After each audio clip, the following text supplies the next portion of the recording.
At its launch in 2019, the Cybertruck was a smash, literally and figuratively. Customers piled up wanting to buy the truck. In fact, 200,000 people put in pre-orders within the first 48 hours. And that number swelled to over 1 million people putting down deposits within the next couple of years. People were in love with the idea of a full-sized EV truck that looked like it was from the future, was priced under $40,000, and had 500 miles of range. Just incredible. But fast forward to today, and this truck's basically in trouble. They're only selling 1,400 units a month. They've gone through multiple quality recalls, and people, well, they just aren't buying it. So what was the rise and the fall of the Tesla Cybertruck, and what can we as business owners learn from the story? That's what this video is about. If you're new here, my name's Michael. I make videos about the rise and fall of businesses, especially iconic American brands, and I turn those into lessons that we as business owners would find fascinating and helpful. So if you like that kind of stuff, do me a favor. I have a link below that is a guide that takes all the lessons that are the most important ones from this series of videos, puts them into a one-page document, and you can download it there. So check the link below. Oh, and if you stick around to the end of the video, I will tell you how I would fix the Cybertruck and make it popular. So stay tuned for that. So back in 2019, Tesla was virtually on top of the world. They had 78% of the North American EV market. They had just come through as a team, having survived what was described as manufacturing hell, trying to get the Model 3 out the door, and it had been a huge hit. And next out the door was going to be the Model Y, which became the most popular car in North America since then. Like, they were on an incredible high and an incredible run. And I wasn't in the building then, so I can't speak about what was going on. But I can tell you, I've been in situations like that. You have a couple wins in a row, and suddenly you feel like you can't lose. And that can impact your decision-making, which we'll see a bit later on in the story. But the second thing is, in 2019, the world was still a different place economically. This was before a lot of the turmoil that's happened that you see now. It was before COVID and all the money printing that came from that. It was before all the inflation that everybody's dealing with, all the supply chain, all that stuff. It was just a different era.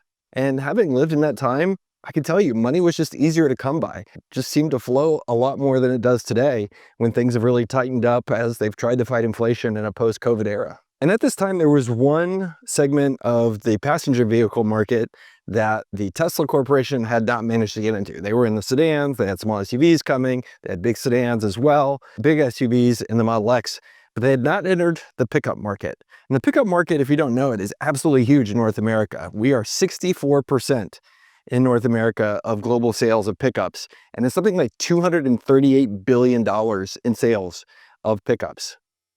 Crazy. And according to the recent Walter Isaacson biography, Musk and his team saw the pickup truck as something that really needed to be rethought. It was a design that nobody had fixed or changed in over 100 years. It felt stale, so they wanted to rethink it. And if you've ever worked with engineers, this sort of challenge is like catnip or manna from heaven from them. Suddenly they were given the opportunity to rethink the pickup truck from an entirely new perspective. Let's embrace brand new materials. Let's do an entirely ground up new way of thinking about pickups. And so they dove in. And according to Isaacson, the idea was to let engineering drive the product, right? Let's figure out how to use new materials. Let's have a space age look. Let's try things that haven't been tried before to hopefully revolutionize this category. And Musk famously said at the time, as reported by Isaacson, that he didn't care if anybody bought it. He wanted to build the Cybertruck because it was cool and it pushed the envelope. Just told people not to fight him. They were going to do this revolutionary design and go that way. And Tesla under Musk does something really, really smart. They go out and they announce their products way, way, way before they actually are going to ship. And they've done this time and again. And there's actually a strategic intelligence to do this. When you go out and you announce something super early, it creates mind share amongst your potential customers. It creates hype. Potentially you get some money from things like pre-orders. And that all works really well. The problem is that eventually you have to deliver that thing that you announce. And so in November 2019, they held a launch event for the Cybertruck, and it went down in history as one of the most kind of fascinating and exciting product launches ever. Because it was highlighted by a scene where supposedly the unbreakable glass of the Cybertruck was broken by a bowling ball or whatever on a string. And Musk famously looked at the audience and said, oops.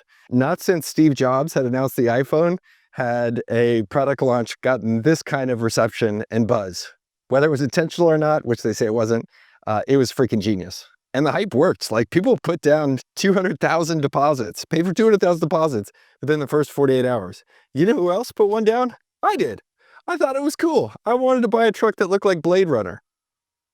And it eventually did look like Blade Runner. I just didn't buy one. And then in this launch event, Musk promised deliveries in 2021, an entry price point below $40,000, a standard range of 500 miles, and the thing would be out and available to customers. And this launch event was actually a pretty amazing leadership move by Musk. It's what I call his man on Mars technique, where you set this incredibly ambitious, almost impossible goal for your team. Then you rally yourself and them all around trying to hit that thing. And, you know, even if you only get partially the way there or you slip, it's still such an ambitious goal that you've achieved greatness. And that's what this moment was. The Cybertruck design was incredibly polarizing. You either had people that absolutely loved it. I did. I thought it was pretty awesome to see, at least on stage. And then you had people that hated it. And people basically were polarized on either side of the thing, which I guess is sometimes a hallmark of a great product. People either feel strongly about it one way or another, rather than just kind of being like there, right? That's not what you don't want in your new product. But everybody from journalists to consumers, they either loved it or hated it. But one constituency was really important, which was, according to reports, inside of Tesla, a number of the engineers thought the design was just too radical. And a lot of them were so worried about how radical the design was that they actually, skunkworks created an alternative version of a pickup that would be easier to manufacture and get out to market, and reportedly showed it to Elon. And Elon said, nah, we're going to keep doing my vision. We'll just build it. So they did. So I talked about this genius of the launch first strategy and getting your thing out there way before you deliver it. It has a lot of benefits. There's a side effect and a negative to it. It is a sign to your competitors of exactly what you're going to be doing. So it gives them information about your plans, activities, and all that kind of stuff that they wouldn't have normally had. And it turned out Ford and Rivian and some others beat Tesla to market with EV trucks by, in some cases, over 18 months. And Rivian got to market in 2021, Ford got to market in 2022 by their, just frankly, more conventional designs. They weren't having to recreate 100+ years of car design to get a car out the door. And meanwhile, the engineers at Tesla were back in manufacturing hell where they'd been during the Model 3. They were having to recreate entire fundamentals of how automobiles are made from scratch. If you just look at the Cybertruck, things like the material used in terms of the stainless steel, and then the size of the sheets and how it's not bent and all this kind of stuff. Well, you know, we've spent 100 years as an industry in the car world figuring out how to do some of that stuff really, really well. And if you change everything about how we're going to do it, it suddenly creates an order of magnitude more things that you as an engineering team have to recreate. And that takes time and it takes money. And so nearly 2 years after launch, the 2021 date, that was history. It wasn't going to happen. Early prototypes of the Cybertruck were showing surprising levels of defects, lacks of stiffness, leaks in the cabin, all kinds of stuff that by the time you get to the prototype stage shouldn't be happening for a car manufacturer. Well, it was, because the design was just that radical. And so finally, in early 2023, the first Cybertrucks start to show up to customers. And the initial thing they start doing is finding a lot of problems that weren't very good. Things like panel gaps, of which Tesla is pretty famous for in terms of their quality of stuff. But even other things around stuff like getting the giant, never seen before windshield wipers that are the size of a semi-truck to work on a vehicle of this size. Like, there was just problem after problem. And that probably would have been okay, except something else had changed. All this engineering had changed the price point of where the truck was entering the market. And at launch, Elon had promised a sub $40,000 base model, but now a base model was 50% higher than that around launch time, in the low 60s. And that's just unequipped. When I went and looked today, the Cybertrucks are selling just for the base models at low 60s, plus that's without full self-driving and all that other kind of stuff. And a decently equipped one is in the 80s. And when you start to price up at that level, customers have a luxury mindset. They're expecting high quality and good stuff. And that makes it tough when your vehicles come out with some problems. And the Cybertruck also launched into a market and a world that was radically different from when it was announced and when it was conceived back in the pre-COVID era. See, in 2023, you know, the world is radically different. People are not feeling as wealthy anymore. Money's harder to come by. Times are tough. Inflation is hitting lots of people. And that does a lot of different things. And one of those, in my opinion, was changing in customer attitudes and what's cool and what's not cool. Back before COVID, I think it was easier as a consumer to feel okay driving a flashy, really expensive looking, ostentatious truck. Now, if you drove a Cybertruck, you were flaunting your wealth. That's a tough thing to do when a lot of people in the world are out there hurting. And at least with a Tundra or Ford F-150, somebody kind of has to know what they're looking at to know if you spent $50,000 on that truck or $150,000 on that truck. Just my opinion. And financially, the world had also changed. Pre-COVID, interest rates had been low. We'd been in the greatest boom time in the history of the United States without a recession from 2008 until 2020. And one of the things that helped do that was super low interest rates. And interest rates are a huge driver of how cars get bought in the United States. 80% of cars and trucks are bought in the United States with financing. And what drives how big your monthly payment is for buying a truck or a car is interest rates. And post-COVID, after all the money printing, interest rates are much higher. So if you go look at something like a Cybertruck, what in the low interest rate times might have been a $1,000 monthly payment, now would be a $1,500 monthly payment.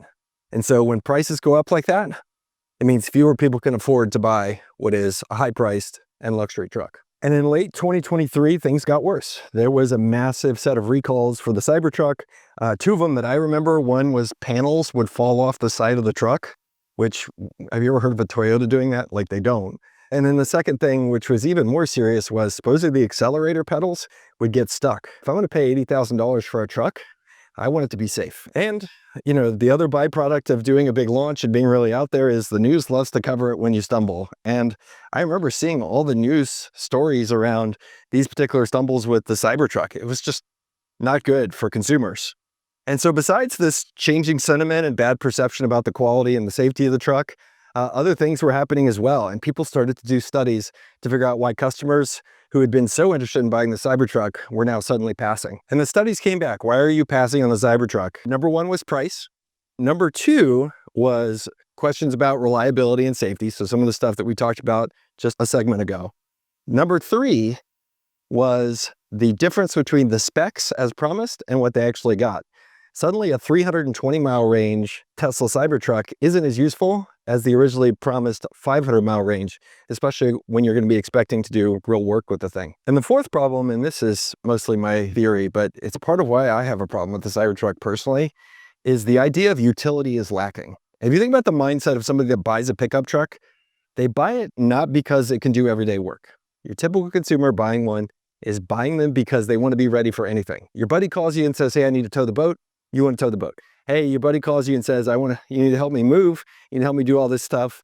Like, you want to put a bed frame in the back of the truck. Well, let's do it, right? And your typical truck design enables all that to happen. You have a mindset that you can make anything happen. It's not so much doing it every day, it's having the ability to do that every day. And for designs like a Ford F-150 or a Toyota Tundra, I still have that. Like, I feel like I can always help a buddy move if they need me to, or I could tow a tractor tire if I need to in the bed.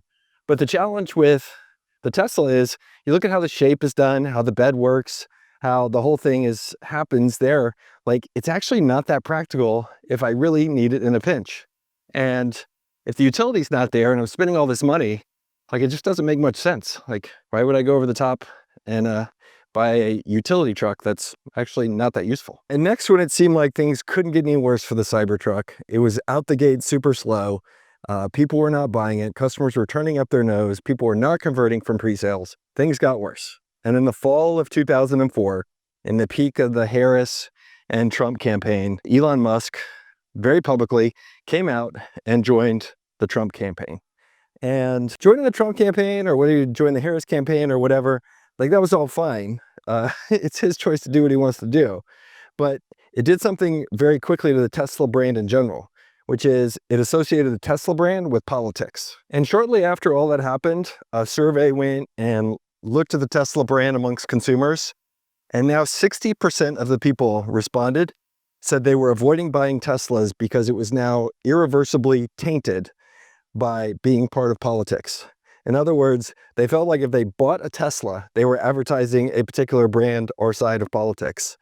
And in an era where, like, your car can tell people a lot about what you believe, it's a really bad thing. And in this case, there is no model. So this move into politics while not good for Tesla, was especially bad for the Cybertruck. And so fast forward to closer to today in Q2 2025, they're selling about 4,200 units a quarter, which you're like, okay, 4,200 cars, 4,200 Cybertrucks, not the worst thing ever. Well, here's the kicker. Both the Hummer models from GMC and the Ford F-150s, their EVs are both outselling the Cybertruck, like in some cases by over 50%. And while Tesla had projected 250,000 annual Cybertruck sales per year, by the way, they have delivered a grand total of less than 50,000. And there are reports of unsold vehicles everywhere. Heck, I saw it yesterday when I visited their local showroom here in San Antonio. The parking lot was just filled with Cybertrucks. And fast forward today, I think objectively you can say that the Cybertruck has missed expectations. The expectations, albeit, were very high, but what they wanted to prove and they wanted to do, clearly the Cybertruck is not doing well and has missed the mark completely. There's a lot of lessons from this story. I highlighted some of them as we went along, and some genius things that Musk and Tesla does. In the end, I think the biggest lesson for me and takeaway from the story is it is important to build what customers want. You need to build what they want, not what you want to build. In this case, if I could go back in history and be in that room, I would say, hey, guys, like, we need to listen to the customer and figure out what they want and not just build what we think is cool. If you look at all of the mistakes and all the ways it's gone wrong, that's the fundamental core and the explanation for the whole thing. Oh, and I promised to tell you what I would do to fix the Cybertruck. Pretty straightforward. I would convert it as quickly as possible into a third row SUV model. I think that the target market and people who would buy a full size or a large SUV based on the Cybertruck platform, like, I think there's tons of parents around the world that are dying for something like that. And that's a much bigger market than the novelty truck buyer market that it's currently going after. So that's what I do. The good news is most of the big third row SUVs are based on truck platforms anyway. So it's not that big of a stretch, and it won't surprise me if we see Tesla doing it in the next couple of years anyway. Let me know what you think in the comments below. I try to read all of them. Is the Cybertruck a flop? What would you have done differently? What did I get wrong? I'm sure there's going to be some Tesla fans that will tell me errors that I had. So let me know in the comments below, or if you liked the video, just tell me you liked the video. It encourages me to make more. All right, catch you next time. Bye.